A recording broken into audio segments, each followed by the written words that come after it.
What you should do, Dad, is have Russ meet you at the farm, watch the show, and then go fishing. Shit, it's the farm. You could be fishing, watching the show on the iPad, and then go to the lake to do some more fishing. I mean, come on, man. What's retirement for if not for fucking off? Let's do this.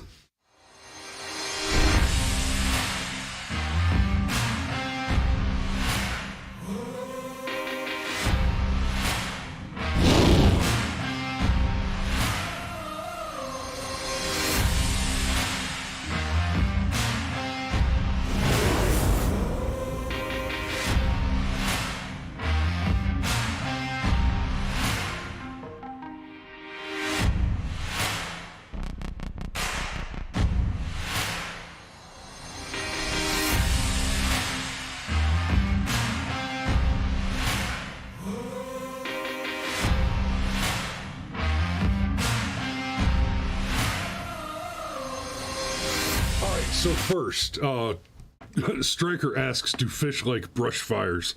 And I can say I don't honestly know, but I can tell you that brush fires like fish.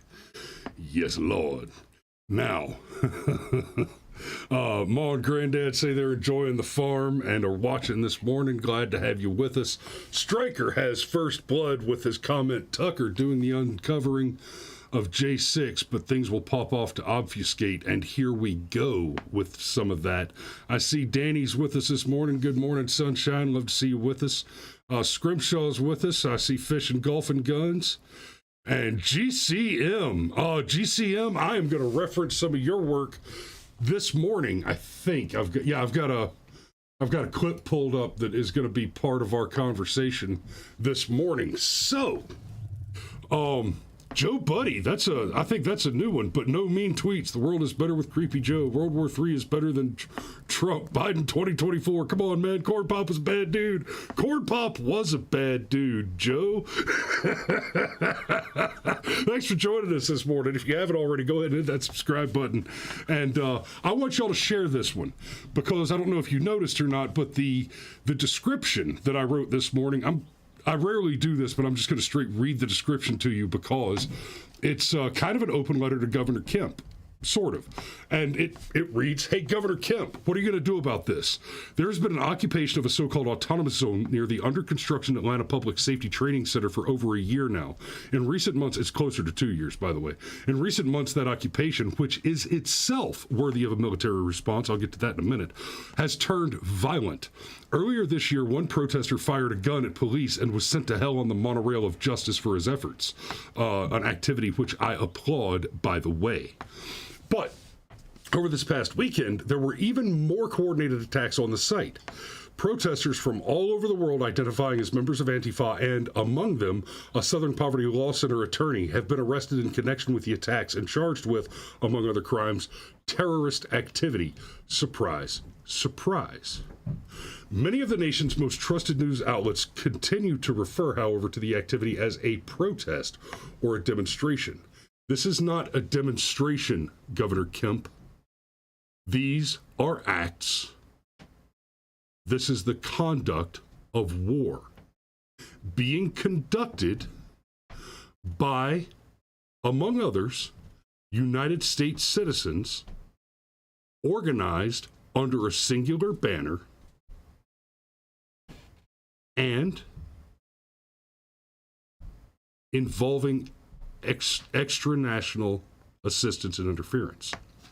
That, for those of you who are paying attention, I want you to understand, is what an insurrection is. We've heard ad nauseum January 6th insurrection. January 6th insurrection. And we've talked many times on this show before about Russell conjugation, the use of words to elicit emotions. Words have meaning. Now, if we back all the way up to the January 6th incident, you'll see that what happened there is a demonstration got out of hand. There was some light vandalism. And yes, I say light vandalism. Smashed windows, And that was about it. Some smashed windows. But the January 6 people were escorted into the building by law enforcement officers. And when I say the January 6th people, let me be very, very clear. We actually have video of the infamous QAnon shaman being escorted into the building, escorted around by police, by Capital City officers in the building, right? The footage is pretty clear that they just walked around with him, right? This guy is spending time in jail for what you're seeing here. So that's being called an insurrection by the left. The same left who, by the way, actively endorse the activities going on with autonomous zones. Not only actively endorse, but we're talking about members of Antifa here. When I say the Democrats endorse this, let me remind you that members of Joe Biden's campaign staff and Kamala Harris's staff and Kamala herself are on record as having donated money to pay the bonds of criminals arrested in the conduct of that activity. Now, there is a lot of very reasonable criticism to be leveled at the people involved on January 6th. However, honest, reasonable criticism of those people does not include the conduct of war. It does not include throwing bombs, throwing Molotov cocktails at government buildings, burning down things like the church across the street from the White House. It does not include establishing a held territory within a sovereign state and defending it with violence. It does not include the killing of police officers, no matter what the primary narrative seeks to inform you of.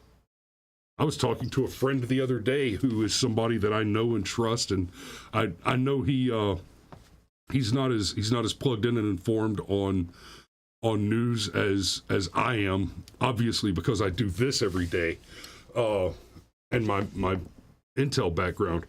And he actually said, well, you know, the January 6th thing, man, what Trump did his people, he did them dirty, and you know, a bunch of cops got killed, and that was fucked up, and that was bullshit. I'm like, what?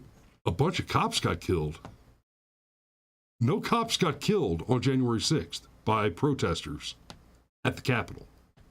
That did not happen. Right? The most obvious one is the Sicknick story, where we were told that he died in the hospital because of a severe head injury after a protester beat him unconscious, severely bludgeoned him with a fire extinguisher. Turns out he had a heart attack. Or I'm sorry, no, he had a stroke. And was never hit with a fire extinguisher. It was just convenient to the narrative to pretend like his tenuously related death, and I say tenuously related death because it's related to January 6th only in that he was there and then had a stroke that has no apparent medical connection to his presence at the scene, other than, if you want to stretch it hard, arguing that perhaps there was enough stress to exacerbate the pre-existing condition. Now, all that said, these protesters, who ostensibly are protesting because the Cop City project, the Atlanta, what's it called? The Atlanta training facility, police and fire training facility, the Atlanta Police and Fire Training Facility, Emergency Training Facility, etc. What they're calling Cop City. These protesters ostensibly are protesting because so much forest is being deforested in the building of this property. Now, the facility is 85 acres of training facility among 264 acres, I think it is. It's either a total of 264 acres or the remaining 264 acres of the total package is being reserved as green space, which is, sure, admirable and a lovely sentiment. But what's going on now is, having established an autonomous zone near the site, Antifa criminals, Antifa terrorists, over this past weekend set it on fire. This was a coordinated attack. There's plenty of video out there, but I've got a lot of commentary this morning, so I'm not going to dig into all that video. This was a coordinated attack where, from multiple angles, tactical assailants fired explosives. Oh, they're just fireworks. No, they're not just fireworks. An M80 is just fireworks until you stick it in somebody's pants or you stick it in a gas tank, right? A bullet is just fireworks until you put it in a rifle, right? That M80 is every bit as much just fireworks as this 50 caliber round here. This is not complicated. What they did is they used weapons to conduct a coordinated assault on a government facility. Now, on this show, we have been incredibly critical of police officers. We have. And there is a lot of reason to be incredibly critical of police officers. I'm going to give you one example here. I mentioned that I'm going to share a little something from GCM. GCM was out in, not even in really, he was near a neighborhood with a lake, flying a drone to take some pictures. First Amendment protects free speech, which the courts have concluded includes expression, and free press, which the courts have concluded extends beyond the mere freedom of the press to publish information and includes news gathering activities, which includes the use of recording devices to record anything you could observe from publicly accessible spaces. So here's GCM talking to some cops that were called by a couple of busybodies from an HOA, because GCM wanted to get some pretty pictures with his drone of the lake there. He was perfectly within his rights and within the law to do so. And I want you to listen to these cops for a minute. Now, I'll be fair. Well, I'll get back to that. Highway, there's right. a place where you can fly your drone in that area, but as far as in populated residential areas, my understanding is that we have an ordinance against it. Can you write a ticket for that, or how's that work? Because as far as I know, the FAA... With the county ordinance, we could write a ticket. Okay. Yeah. So how would you get a hold of that ordinance? Just do a FOIA request and... What's that? Do a FOIA request and pull up the... Yeah, I mean... Because I'd like... Yeah, get a... Yeah. You can just... Okay. I do not only know that this officer is wrong because, obviously, as we've discussed, this is my profession, the gathering of images. I do a lot of real estate work, for example, and hey, part of doing that is I normally have to park on a public street and approach a house, and then, if it's like a golf course community, something like that, then yes, I'm going to fly a drone over the area. It is perfectly legal. It's within the Part 107 restrictions, the FAA restrictions, to fly over populated areas. There are certain precautions that you have to take. You're not supposed to fly low over crowds, stuff like that. But flying over, just because the way that this officer is attempting to interpret the law and the ordinance is to say that if people live in the general area at all, then you can't fly a drone there. Look, it would be not only an unreasonable infringement on your First Amendment, but an unreasonable precaution to have to say the only place you can fly a drone is out in completely uninhabited woods, right? To say that a person being in the area excludes you because that makes it a populated area means that you as the drone pilot being the only person in 100 miles meets that ridiculous definition. Now, at the end of this video, I'll be fair to this officer. The officer actually comes back around and he's looked up the statute. All right, so you said you looked it up. You look it up. Right. I checked the supervisor. Okay. You can't find over crowds of people. Crowds of people. Okay? But technically what you were doing was not against the town. Okay? Cool. So, to the officer's credit, he did come back and say, I'm sorry, I was mistaken. And basically admitted that he was using an overbroad interpretation of the law, which, make no mistake, the use of a law being so overbroad as to be tyrannically and restrictively interpreted because of its vagueness and ambiguity is one of the primary bases on which most laws which are overturned come to be overturned. A law that is unusefully ambiguous is often obliterated by its ambiguity through the courts. But I said all that to come back to this. These officers have time to do this, right? Like I've pointed out before, the police and veterans, we raised our hand and swore an oath to uphold and defend the Constitution. Right? And now in my oath, we say against all enemies, foreign and domestic. And then, after raising that hand and swearing an oath to uphold and defend the Constitution, some of us deploy to hostile foreign territories to find, close, engage with, and destroy the enemies of the United States of America in armed conflict. While others stick around to harass law-abiding citizens, make up laws on the spot in order to harass those citizens, and essentially perform the profession of mere revenue collection. With a 50% solve rate, they sure as hell aren't out there solving murders and interdicting in actual crimes. And the Supreme Court has been very clear that they have no legal duty to interfere with or interdict on behalf of citizens when it is the conduct of a crime that is in progress. Their duty is to resolve investigation and prosecution of that crime after it's been committed.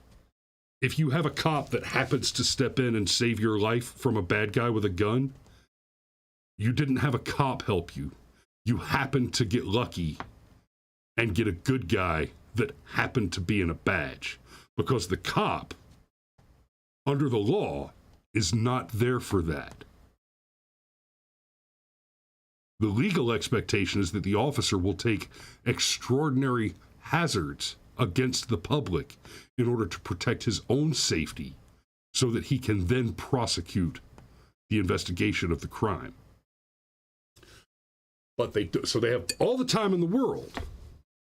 And this is why this requires a military response, because the police, who in theory are supposed to enforce the law, have no legal obligation or duty to prevent Antifa terrorists, populated with French and Canadian interlopers, and I'm about to get to the Southern Poverty Law Center attorney,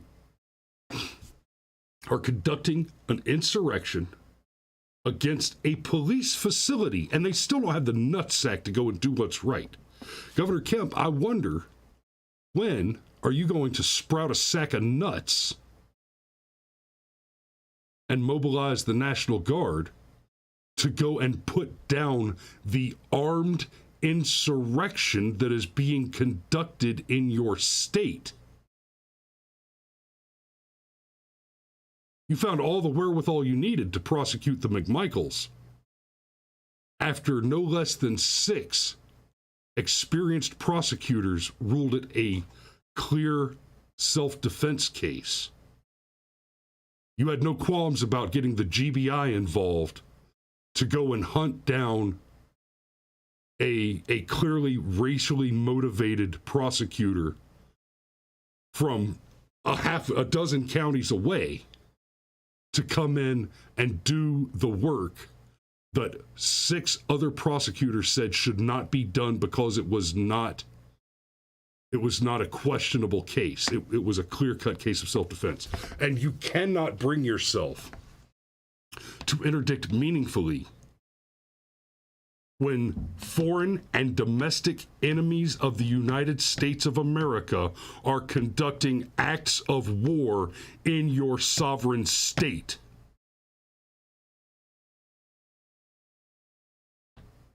The only comfort I can take from your holding the office at this point, Governor Kemp, is that if Stacey Abrams had been elected, it would not surprise me to see her either eviscerate whatever legislation and government oversight was required to make the center happen in order to not comply with, not kowtow to, but to actively support the terrorists involved in the conduct of this particular insurrection.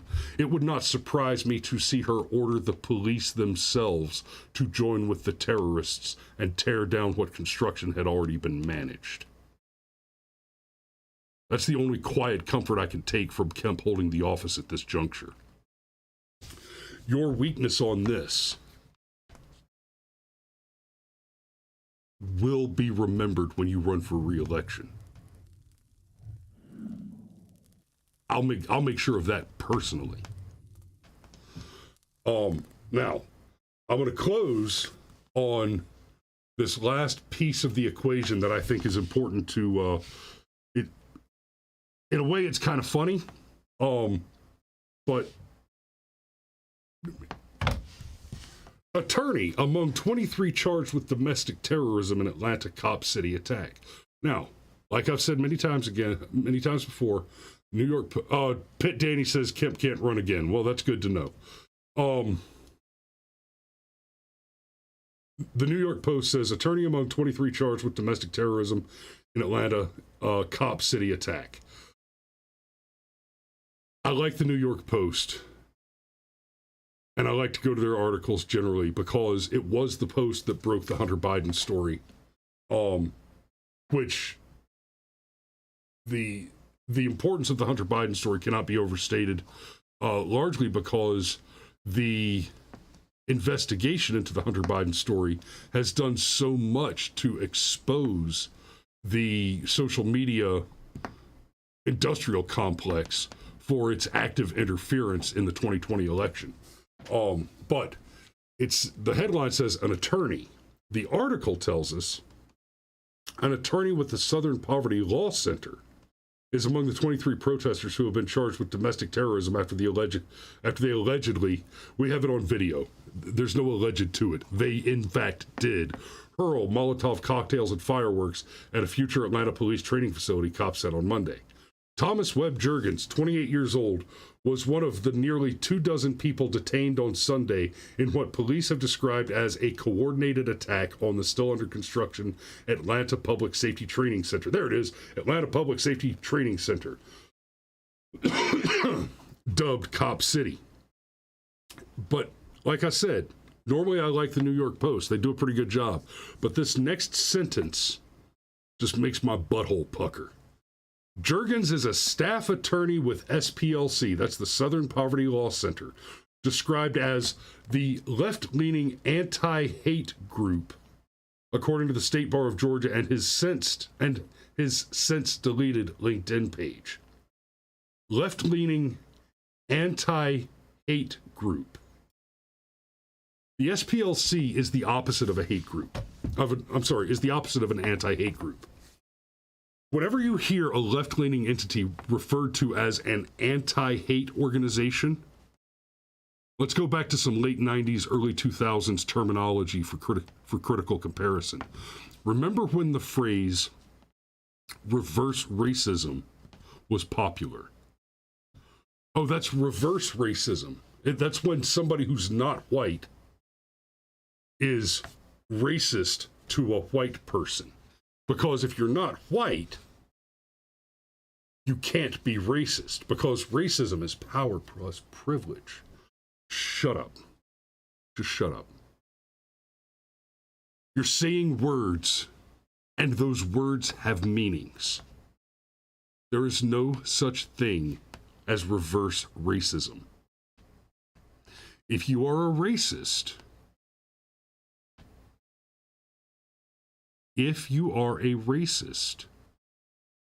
it doesn't matter what color you are. To suggest that the severity or moral value of your racism is altered by your ethnicity or race is itself a racist assertion. There's no reverse racism, there's only racism. This phrase anti-hate group is somewhat different. There could, in fact, be groups that are against hate. Instead, what the SPLC is a hate group that hates conservative white people, Christians, heterosexuals, Republicans, and people from the South. And what they do is they publish lists of groups and they designate those groups as being hate groups. Right? I didn't have time to find the list this morning, but they'll do stuff like say, oh, well, Hobby Lobby is against abortifacient drugs. Hobby Lobby says that you can use condoms or the pill, but they don't want you to use their provided medical insurance to abort a child. They don't want you to use their money to murder babies. And that makes them a hate group. I'm sorry. One's opposition to the act of murder is itself an act of hate? That's who the SPLC is. That's who the Southern Poverty Law Center is. And I want to, let me see if I can find it again. The SPLC issued a comment about the involvement of their guy. Damn, I had it pulled up. Oh, here it is. Okay. So, Southern Poverty Law Center lawyer arrested charged with domestic terrorism amid Atlanta Cop City attack. This article is from Fox News, who is rated as more reliable, by the way, than MSNBC by NewsGuard, which is a left-leaning organization, just to be clear. And that I find hilarious. Oh, okay, so I'm after 8. I need to finish this up and get moving. But I really want to talk about what the SPLC said about the content. A lawyer for the Southern Poverty Law Center was arrested and charged with domestic terrorism over the violence that broke out in Atlanta on Sunday in relation to protests of a planned training facility for police officers in the city, the SPLC has confirmed. They've confirmed that this guy works for them. An employee at the SPLC was arrested. This is the statement from the SPLC. An employee at the SPLC was arrested while acting and identifying as a legal observer on behalf of the National Lawyers Guild. I'll give you a maybe on that one. I'll give you a real soft maybe. The employee, this is where it gets where it becomes more entertaining. The employee is an experienced legal observer, and his arrest, is not evidence of any crime, but of heavy-handed law enforcement intervention against protesters. You don't get to call them protesters when they're throwing Molotov cocktails, incendiary devices, and explosives. When you start employing IEDs, now, don't get me wrong, you're only a traitor if you lose, right? Now, if the government goes so wrong that you have to tear it down and replace it, you're only a traitor if you lose. You start talking about the conduct of war, you're only wrong if you get beat. It doesn't matter if that sentiment suggests that a person who is morally or even factually wrong can be right through force, and that doesn't change the factual or moral content of their argument. The fact remains that the victorious application of force is functionally justification. But these guys haven't won anything. They have started a fight. They are conducting a war. They are attacking a government. Now, I'm not a big fan of the government in its current instantiation. I'm not taking up arms against the government, though. That's the left. I still believe in the Constitution and that it is sacrosanct. It isn't perfect. There were mistakes have been made. There are some amendments I disagree with. But the document serves its purpose, and it serves it well for the most part. And I did swear an oath to uphold and defend that Constitution against all enemies, foreign and domestic. And I did deploy to hostile territory to seek out, close with, engage, and destroy the enemies of the United States of America. And I was hard as Chinese algebra every time I put my thumbs on a butterfly. That sentence might be hard for some of you civilians out there, but there's a few of you who get it. But what's happening here in Georgia right now is, by textbook definition, an insurrection. It is the conduct of war by a dissenting contingent of the national citizens of a sovereign territory aimed at the governing body of that sovereign territory. It is, unlike January 6th, definitionally violent, militarized, guerrilla warfare style activity conducted within a sovereign territory against the authority of that sovereign state. That is textbook insurrection. That is war. And the problem that I see is that while the question isn't whether or not there's going to be another civil war in the United States of America. A civil war is going on right now, and one side is choosing not to fight it. And to be clear, in this context, I'm not suggesting that conservatives are the ones that should be raising up arms and going out and fighting liberals in the streets, that we should be trading bullets with them. They're not conducting war. In this particular case, they're not conducting that war against conservatives. They're conducting that war against the elected governments of the United States of America. And they're being not only allowed to do so, but actively endorsed and funded by one party of that pseudo-democratic Federalist Republic system. While another party can barely muster the temerity to complain about it.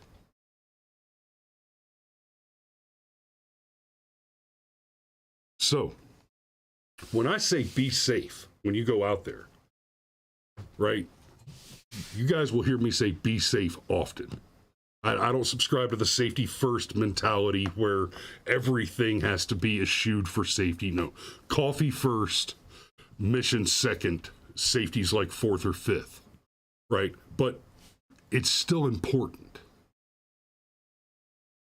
And the first and most reasonable thing you can do to stay safe in a world where psychopaths are conducting war against your country while you are in it is to go thee girded at all times. Gird thyself against the ravishes of an unreasonable world. Never leave your house without expressing your God-given Second Amendment right to defend yourself through the keeping and bearing of arms.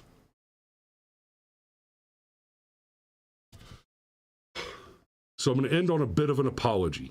Yesterday, at the end of the show, I told you that I was going to cover the Black Rifle Coffee Company lawsuit stuff, and I still want to get to that. I'm going to try to. There's a lot going on right now, so that story is going to be funny and fun to cover, but it's not super important. And one of the primary reasons that I'm talking about this today is because, like, obviously the BRCC thing I've eschewed in favor of this story because it's so much more important. And this is what I would have talked about yesterday morning, except I didn't hear about this until after the show yesterday morning. This all happened on Sunday. But the fact that somebody like me, right, I'm up at 2, 3, 4 o'clock in the morning. Right? I slept in today. I overslept this morning. I didn't get out of bed until about 4. I'm normally up, 4 or 5 hours before the show. And that whole time, whatever else I'm listening to newsreels, or I'm reading news, I'm looking for what we're going to talk about today, or I'm researching. I've already decided I'm researching and getting the show ready for today. So in 4 or 5 hours yesterday morning of skimming through news articles and headlines to find something interesting that I wanted to talk about, I didn't see anything that clued me in to what had happened less than 24 hours earlier in my own state. The news articles that are covering this terrorist attack, I just read several of them too. They're referring to these people as protesters, as demonstrators. They're referring to the activity as protests and demonstrations. They're not even using the word riot, when quite clearly the correct language is war and insurrection. At a time when we are having our costs of living, our gas prices, our food, etc., inflated beyond mortal ken, all in service of a foreign war in which we have no legitimate business.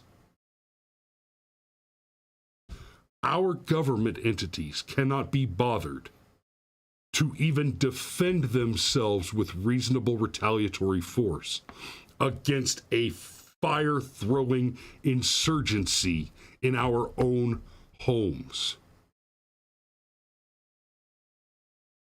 If you are not outraged almost beyond reason by this, then you don't understand words.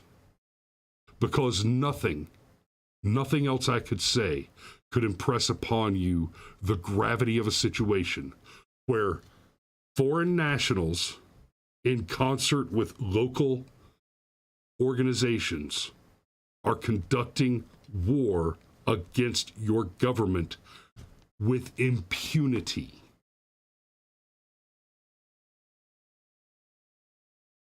One of these insurgents has died in a firefight because he opened fire on an armed man, and that one armed man was selfish enough to defend himself. Ooh. There's a lot of criticism that I can level at the cops. There is. But I will always tell you that if you shoot at a cop and then get shot, it's because you shot at the cop. Now, it could very well be that you had every good justifiable reason to open fire on that police officer. There is such a thing as a justifiable homicide with a cop on the wrong end of it. That's possible. It has happened. But that doesn't change the math that if you shoot at a cop and get shot, it's because you shot at the cop. It's getting scary out there, guys. Be careful. Gird yourself and go about your day. I love you, and I'll see you tomorrow.